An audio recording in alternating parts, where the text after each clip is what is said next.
Tôi cũng bật cái nữa. Cái nguyên. Cứ tặng có cái khai cái này á, sang có cái hả?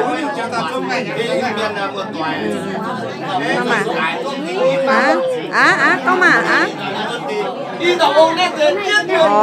xem nhiều. Không mà. Vừa cầm tàu này nó tụi mình là nó mình nhau. Nói vừa tụi mình cái con nếu có hiện nàn tặng này luôn rồi miệng rồi vừa chẳng chết tao như có gì để ra là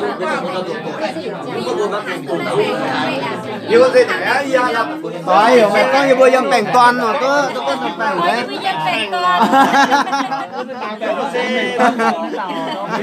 bây giờ cảnh ở phải hết biển cũng chưa đột câu ạ chạy xe bé quả quay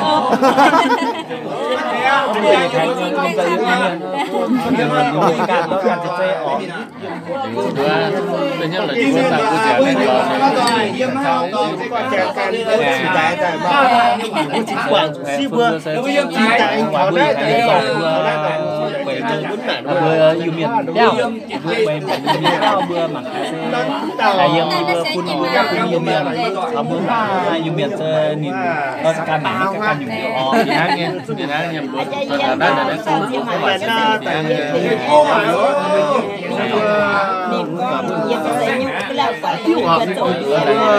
mày cũng bắn người nổi tiếng nhá đúng không là chị phép rồi Rồi, em nồng á?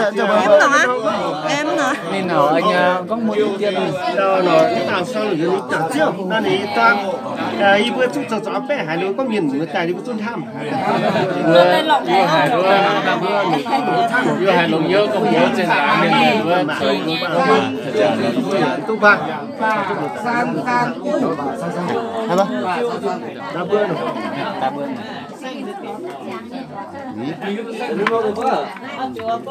nó nổi thế màn có gì màn nó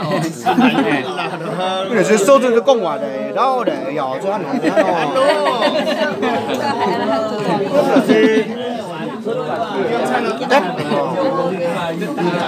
đó anh nhìn hai với bạn